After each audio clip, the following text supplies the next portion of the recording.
Hello everyone, welcome to the Daily Science Show.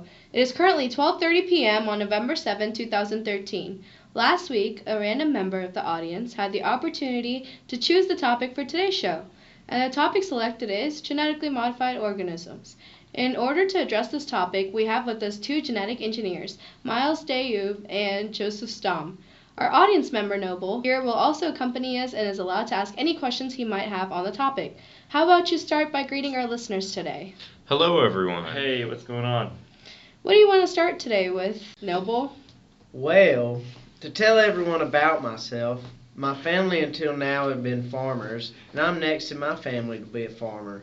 I want to know the truth about the widely popular genetically modified organisms.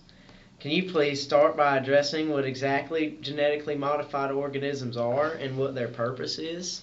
Well, genetically modified organisms, as the name suggests, are organisms whose DNA has been manipulated in order to create the ideal specimen for the function of that organism. So, for example, many chickens that are engineered now have a gene that causes them to be larger than the average natural chicken, which is desirable because there is much more meat per chicken, making the product much more desirable and marketable. And just like in the case of chickens, there are many plants whose genes have been changed so that they have the maximum yield or have special characteristics that aid their survival. Okay, I'm sorry. If you don't mind me cutting in, I'm kind of curious about the origins of these organisms. Why was there a need to come up with a technique such as genetic engineering? Weren't there any other methods that could be used to obtain the same results or the same benefits we get today from GMOs? Well, the very first genetically modified organism, the result of a direct transfer of a gene from one organism to another, occurred in 1973. But humans had already been crossbreeding organisms in order to select for desired traits. However, there is minimal control over what traits will be passed on from crossbred organisms. Wait! So you're saying that the GMO technique is perfect? Well, not necessarily. It's just the GMO technique has a much higher efficiency and success rate than that of the techniques of organism breeding. Are economic benefits the only things considered when producing these organisms? GMOs must be quite inexpensive to produce considering how widespread they are. Am I right in this assumption, y'all? Also, what effects do they have on humans? Well, I'm not exactly the expert here, but I have heard that genetically modified organisms, as common as they are, aren't the cheapest organisms to create. I mean, sure, they're still cheaper than organic foods, but the reason behind that is related to public belief, which is, I'm sure, a different topic. Can you both please expand on this too? You're definitely right. As common as they are, the product cost for them isn't actually as economic as they first sound. Farmers have to pay so much more for the genetically modified crops than they ever had to in order to be able to plant them. Many genetic engineering companies actually make it even harder for farmers by patenting their products. For example, Monsanto experimented with seeds that had a suicide gene, which caused the seeds to yield 1 year of crops and then become infertile, which would have required farmers to buy new seeds every year. This practice was deemed economically abusive towards farmers as it was not put into effect. However, companies like Monsanto are guilty of suing farmers and other companies if they find their copyrighted seeds in the fields of producers that don't have the rights to use their seeds. The problem with this is that Monsanto can't completely control where their seeds travel due to natural genetic dispersion processes. So many farmers are being hurt economically because of this. In fact, my family was a victim of this policy numerous times, and it eventually led to our economic ruin. There were many years when my father could not afford to buy new seeds, or he was involved in costly legal battles. Is there no hope for families like mine, y'all?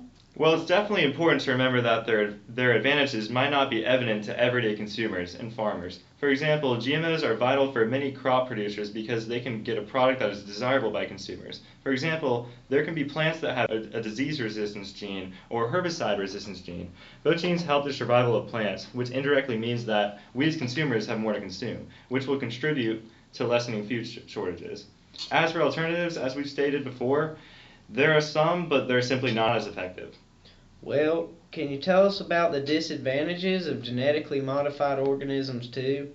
It seems as if the advantages of the technique are much more known than the disadvantages and the side effects of the technique.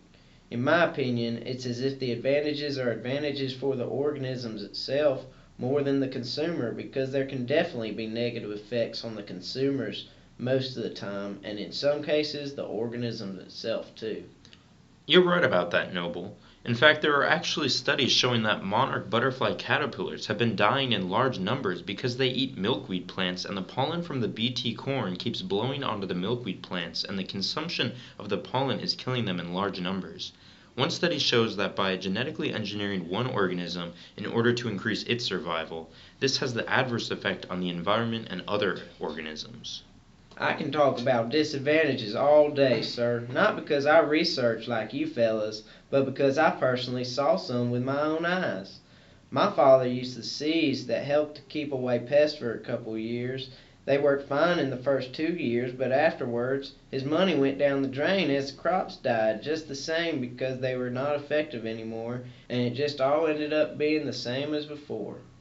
Well, that is certainly one disadvantage. I have to admit, one of the other disadvantages of the genetically modified organisms is the possibility of crossbreeding. For example, some of the crops have been engineered to be resistant to herbicides so that plants like weeds can be killed. However, if the engineered plant and the weeds breed together, then the gene will actually have an adverse effect because now the weeds are herbicide tolerant as well. So wasn't there a solution to that issue where the plants have a gene that makes them sterile? That was a possible solution, but there's a lot of experimentation required in order to implement such a solution. Oh, okay. Well, so what about the effects of GMOs on humans? Are they harmful to us? There have been arguments that genetically modified organisms have adverse effects to the internal organs, but so far there has not been conclusive evidence that GMOs harm humans. I don't mean to be offensive, sir, but it just seems that genetically modified organisms have more disadvantages than advantages. It is important to notice that it just depends on whose position you're in. Opinions change from a farmer's point of view to a large company's view, such as Monsanto's. I mean, everyone's view of GMOs is going to be a little bit different. Well, this is all very true, and we thoroughly value all the important information we've just learned.